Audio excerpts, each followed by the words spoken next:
This is the new Kia EV6 GT. The clue's in the name. It's electric, but it's also Kia's most powerful car that they've ever made. Most people have reviewed this by drifting it around a track or doing pointless 0 to 60s and stuff, drag racing. I'm not going to do that because that's not indicative of a real world EV in my opinion, especially one that can carry families and family stuff. So I'm going to drive the GT from here, the UK, lovely leafy Surrey, over to Belgium. Not because I just want to get beer or go to a Christmas market, not because of that, because I want to do a review in a real world fashion. I'm Jonny Smith, welcome to the Late Break Show. This episode is proudly supported by blackcircles.com, Britain's largest online tyre retailer. 3, 2, 1.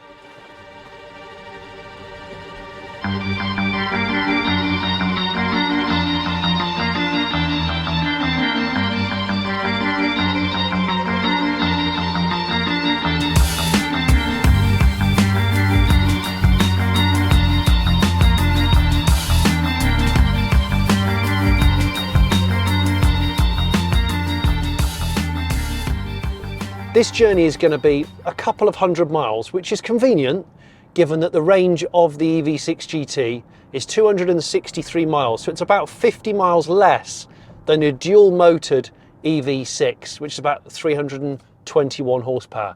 This, like I said, is nearly 600 horsepower, so significantly up in power, as well as a couple of other interesting features.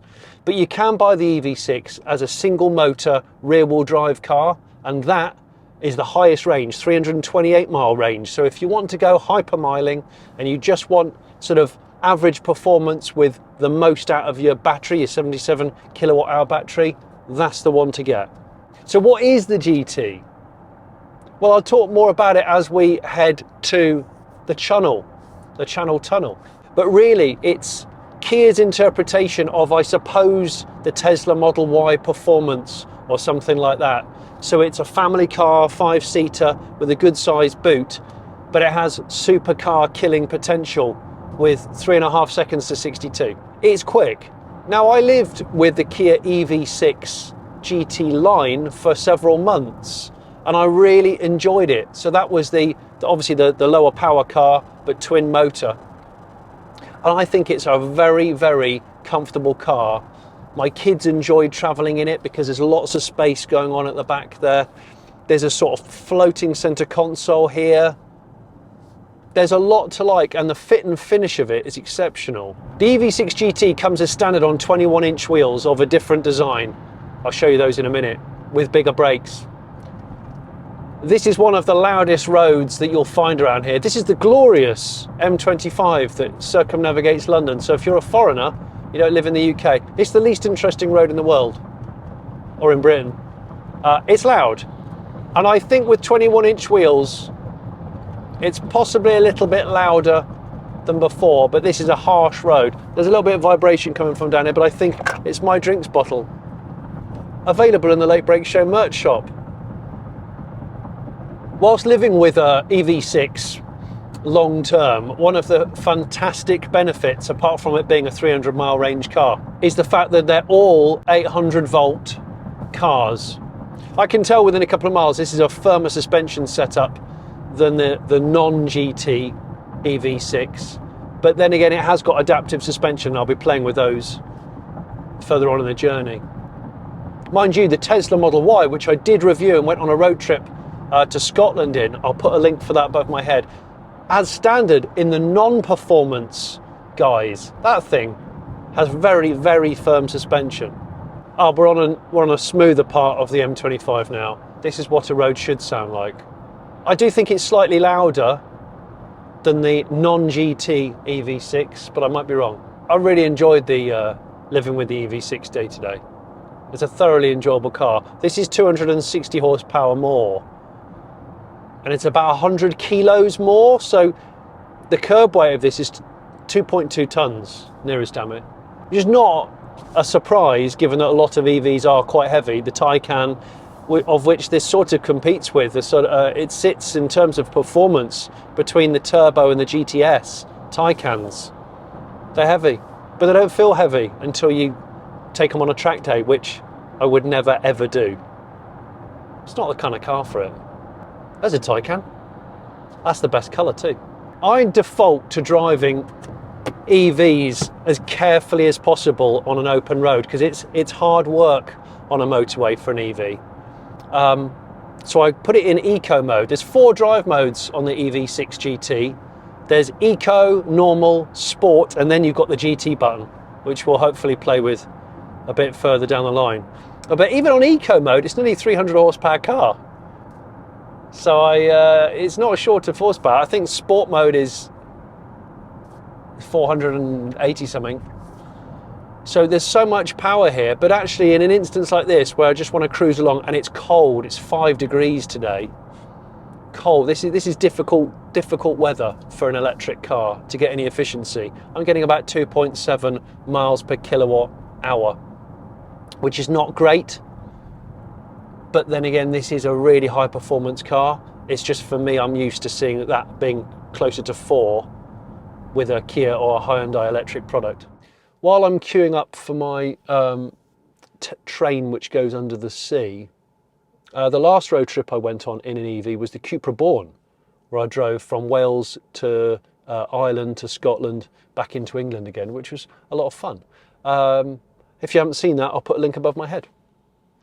Remember what I said earlier about that being the most powerful Kia ever made? Well, it's just stolen the crown really from this, the Kia Stinger GT S. This is only 361 horsepower. This is a V6 twin turbo sort of M3 rival, and I love this car. I think it's great. This is over 200 horsepower more than that. So what makes the EV6 GT look different to the non-GT? Couple of things, but not many. That spoiler there, that floating spoiler, is slightly different on the GT model, but only slightly. That badge, brushed aluminium, says GT on it, obviously, because it's GT. But you can order the other cars in GT line, which is a trim line, similar badge. So at a glance, similar. This part of the rear bumper, these are reflectors, they're vertical, not horizontal. That there, you can't even call that a diffuser really. And it's got these reversing lights that are again vertical. And that's it, that's different. But no one's ever going to notice that. This little portion of the front grille, it's not really a grille at all, it's a fill-in panel. But these little indentations here are vertical rather than horizontal on the non-GT model. Again, no one's going to notice that. Obviously got the new Kia badge, which has been around now for a while. Lots of people apparently are Googling KN as a new car company. It's not the greatest rebadge, I don't think, but who cares? The product is king. Oh, this isn't different for the GT model, but these lights, these DRLs, daytime running lights, they look like, kind of like that. They look like this. They look like one of the characters from South Park when they blink. I think it's Cartman. Like that. Because this is the GT, flagship model, it comes as standard with 21-inch alloys, these directional design, which I like. And they're wrapped not in eco tyres, but they're wrapped in sports tyres. Michelin Pilot Sport 4s, 255/40/21s. Grippy, sticky bad boys here. Bigger brakes as well, 380mm at the front, 360mm discs at the back, and at the front, 4-pot big fat calipers, and all the calipers are painted in this sort of like leery green colour to match that stitching and the GT button inside. Of course, when you come to get new tyres, you can go straight onto blackcircles.com, enter your registration number, and it will bring up a selection of all the different tyres, brands and price points that you want. Everything from EV-centric tyres to sports car tyres. Whilst this is an electric car, it has sporty tyres, so this is quite an unusual beast. Here's the thing about the GT model. It's £62,500. And previously to this, when I've lived with and tested EV6s, one of the joys of them is how special they feel for the money.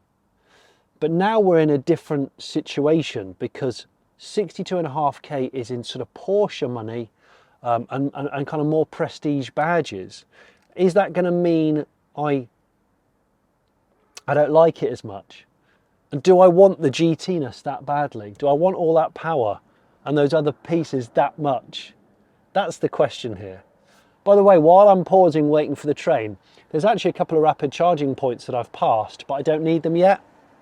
I will give it a little tickle when we get over to Calais, purely because there's an Ionity setup there, which is very, very high kilowatts. I think it's 300 kilowatts. And this car, as I said, will charge up to 350 kilowatts. It's an 800 volt car. So in 18 minutes, it'll do 10 to 80%, and I don't need to do 80%. So it's very cool. I'm actually not driving a huge distance, only a couple of 100 miles, which this car will do just about in this kind of weather. But it's just to reaffirm to you that you can go on these trips and you can charge and you won't get stranded. It's okay. I've done it before. You just need a couple of apps. ZapMap is a good one.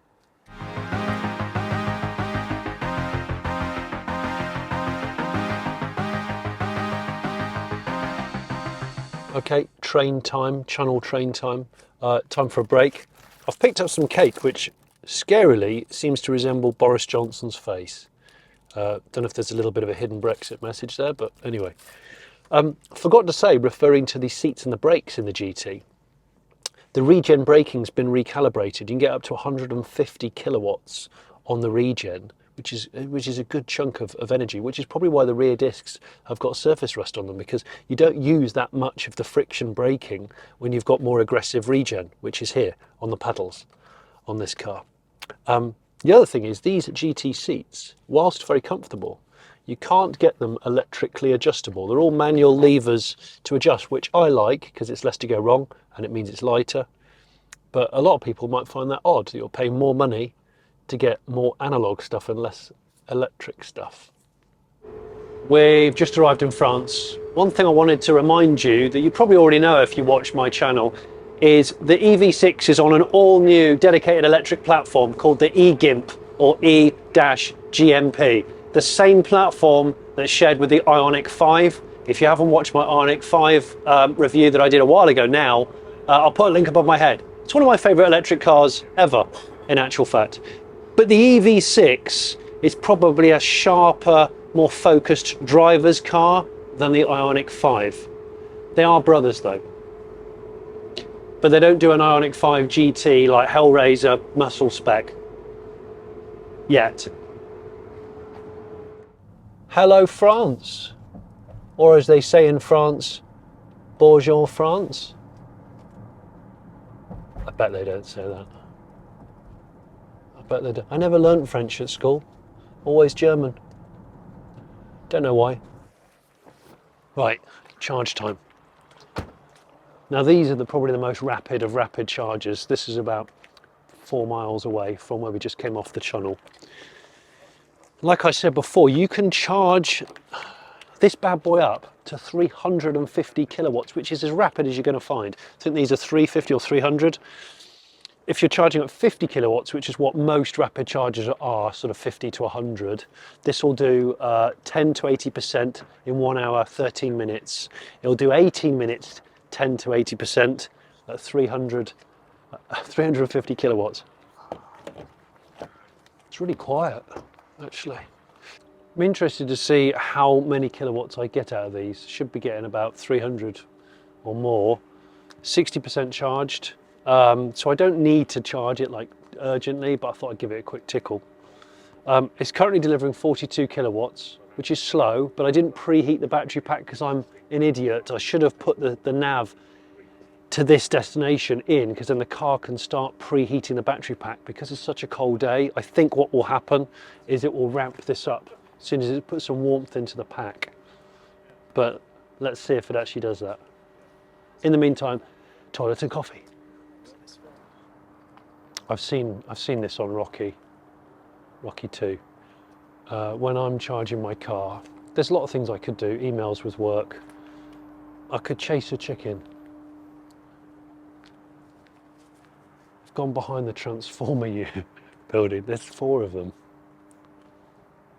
Unfortunately, that's the downside of a lot of public rapid chargers, I think. They're in lonely locations. I've just gone behind there to chase a chicken and I've seen a pile of human feces and some cans of Red Bull. It's not what I want to see. 4 minutes left to 80%.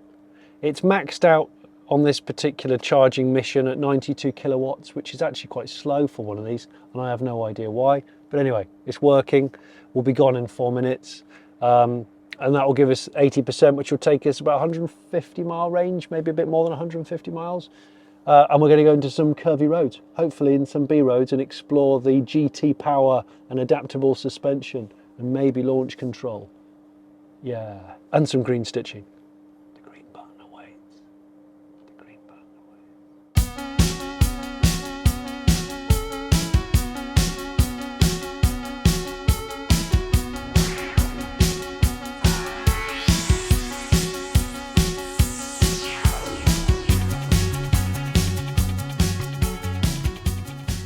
I found with the GT, it probably won't do it now, when you're turning on full lock around car parks and stuff, it sort of shimmers and shudders. Like Subarus and full-time four-wheel drive sporty cars. I think it's the stiffness of this chassis, with maybe the bigger wheels and the grippier tyres. But it's only rear-wheel drive when you're driving it carefully. It's when you press on a bit, then it becomes four-wheel drive. And I've been on the motorway, I've chilled out, and now it's time to explore one of the other driving modes. So eco mode is nearly 300 horsepower, amazingly. Sport mode, which is what I've just put it in, is nearly 500 horsepower. I think it's 493 horses. But it does more than that because it's got electronic adaptive damping, and I can feel it's immediately stiffened up a bit. And it's ready for action, and according to that graph it will show me the delivery of power, where it's putting the power and the torque curve. So these four driving modes, the three driving modes, eco, normal, sport, you press this button on the wheel, and then the green button is the GT button, which pushes the power even higher, and it stiffens things up even harder, and it allows you to do drifting if you wanted to. You forget how responsive EVs are when you start to really press on. And it really starts to sing, man. Now I've got lane keep assist and all the other functions, and I've got a head-up display, which is great. It's obviously trying to constantly tell me what's going on and why. Sport mode in this is fast. It begs the question whether anybody needs GT mode, really. Tesla, the Model Y performance is probably an arch rival of this car. They always quote their 0 to 60, not 62, and they always quote it with a rolling start, which is not the same as a normal standing start, right? So let's do a normal 62. There's going to be stuff because I'm on a road trip. I've got food and things in here.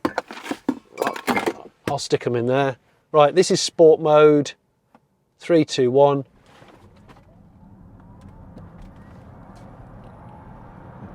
That was 62, okay. That's pretty quick. But then we'll put it in GT mode. GT. And again, if I want to, I can tweak the modes ever so slightly. You can feel, because the suspension's gone that level stiffer, you can feel it through the body. I think a car that this competes with, that's seemingly being long forgotten, and it's around about this price, or it certainly was last time I looked, is the Jag I-Pace. And when the Jag I-Pace came out, it was intentionally a sporty EV and not an eco EV, which is why when you drive an I-Pace, you're lucky to get about 3 miles per kilowatt hour out of it, which is similar to what we're getting here. And I really like the I-Pace. I think it gets kind of cruelly ignored. I can't help thinking it's sort of at odds with what I want to get out of an EV most of the time, certainly on a long journey with an EV. I'm just trying to get as much efficiency out of it as possible to stop for as little time as possible. So I haven't got to waste time charging unnecessarily. But of course, when you're carrying around all this horsepower, it's not going to be as efficient as it would be if you bought the lower power version. You know, it's really nice to be back in an EV6 of any derivative, because apart from the little weird glitch I've had with the infotainment on the one I lived with for a while, it's such a good car and it does a lot of things really well. And this just adds to that. It gives you more choice, I suppose. I think that maybe the practical dad inside of me just goes, instead of paying more to have an extra sporty incarnation that's, you know, more hardcore, more power, stiffer, but loses the range which I love so dear, would I just buy another car, you know, a second-hand kind of hot hatch? which I think I probably would. And yes, it's piston powered, but it's something I can play with. I could buy a track day car for 5 grand, couldn't I? 6 grand, just buy myself a second-hand, you know, Clio 182. Stick some decent suspension in it. I mean, you forget that power, that torque. You hear it just fizzes. It's fizzing. And that's the thing, when you know you've got a good set of tyres and the four-wheel drive grip and ability, it is very confidence inspiring. The sensible person inside me is going, don't waste your charge, Jonny. Drive more carefully. But I'm here to test the GT mode. EV6 boot is different to the non-GT. So the non-GT boot is 490 litres, but the GT, because it's got a bigger, more hardcore motor at the back, it takes a little bit, 10 litres of boot space out, so it's 480 litres rather than 490 litres, which is a bit of a shame. There's a little bit under there, look, a little bit of storage under there, it's quite token. But bear in mind, 480 litre boot was already smaller than the Ioniq 5, its brother. It was already smaller than the Jag I-Pace at 656 litres and smaller than the Audi e-tron, for example, at 605. So not class leading anyway, but that performance motor has shaved a bit off. The same goes for the front. I really like the front end of the EV6. In fact, I like the whole design. I know I haven't referenced it much in this video because I did that when it was launched. But it's when you see them on the road, they're like no other car. The design is like no other Kia. I like that about it. Frunk. This is very token. It's 50 litres of space in the normal EV6, but the GT, because it's got, again, I guess it's got more wiring or a bigger inverter or a bigger motor at the front. This is now 20 litres of storage. Now, if you'd like to show me what I can possibly put in there in the real world, I'm keen to know. Maybe a bottle of Vimto and that, and my phone. It's kind of the same as the non-GT, the EV6. It's such a distinctive design with these huge kind of like almost 911 style hips. The door handles that pop out, which are popular on EVs now for aero purposes. Yes, it's got a different spoiler. There's a light under there, which you can't always see, but at night, it's really helpful. That light just shines down over these haunches, which is pretty cool. And that single bar rear light, which goes all the way around like a huge monobrow. It looks very distinctive at night. Both the front and rear light clusters, they're different. They're like no other. Whether the GT version is enough to stand out, I don't think it is.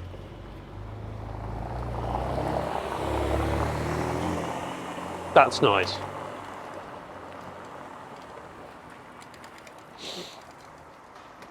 Box of oranges. Like most of the time, you want the suspension to not be in the ultra hard mode unless you're on a track, because it doesn't work in the real world. Back lanes, B roads, it's just too stiff and too unforgiving. Bearing in mind, you know, the battery pack alone on this car is nearly half a ton in weight. That's 77.4 kilowatt hours. It's a big old battery. And it weighs a lot, even though it's cutting edge technology. Now, it's probably doing a lot of work, but I don't know it. That E limited slip diff at the back on that bigger motor, it's trying to control it and keep it in check, especially when the roads are a little bit moist. But yeah, the pace of this, you can feel the stiffness is very, very stiff with that adaptive damping. Now it's in GT mode. It's actually too hard. I'm going to shift it into sport. Just going to see if it's noticeable. The stiffness is still stiff, of course, but I'm probably down about 80 horsepower, 90 horsepower, something like that. Still devastatingly quick if you want it to be. Kia calls this first class long distance travel abilities, the GT. But I'm wondering whether another EV6 is better at that. A non-GT EV6 is better at being a GT. Are you following this? Or am I just talking absolute nonsense? You can actually tailor your GT drive modes. If I come out of my Android Auto here, you can go into settings,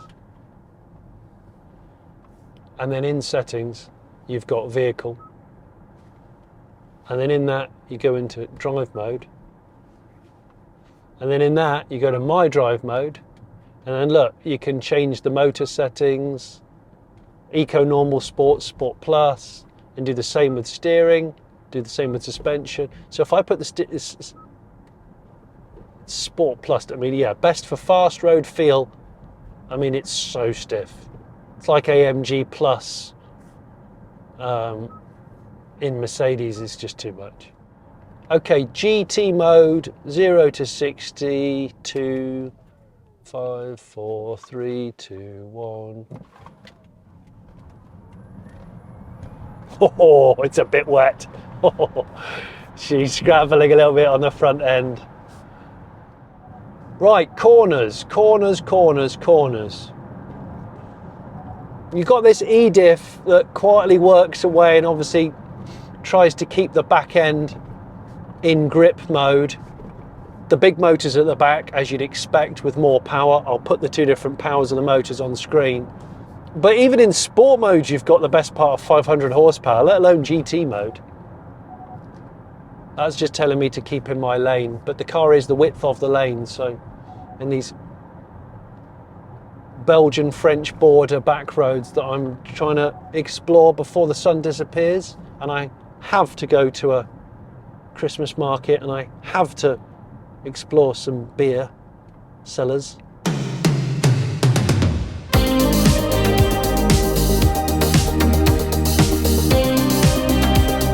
As the sun set and I cruised into the burbs of Bruges, I kept seesawing with my thoughts.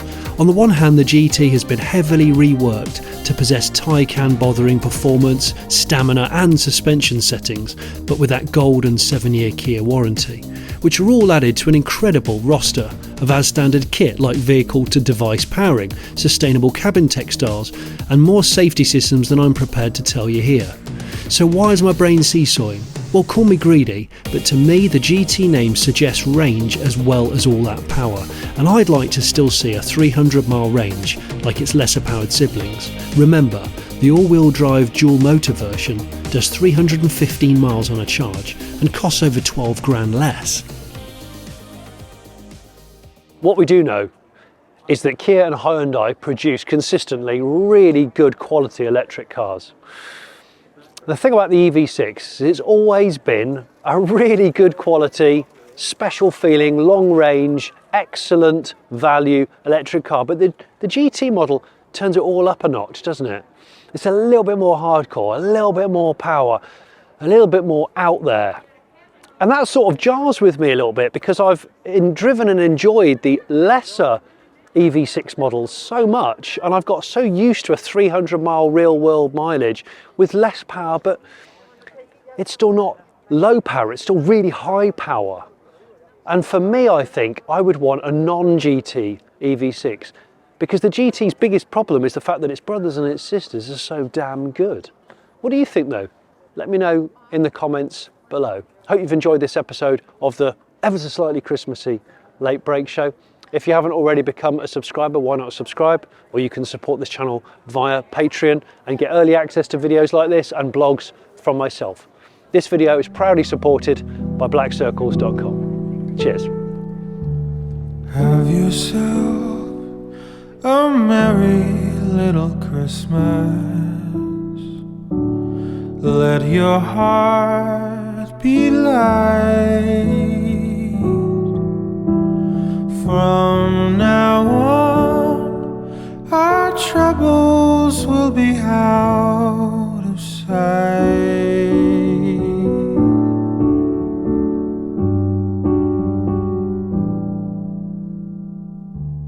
Have yourself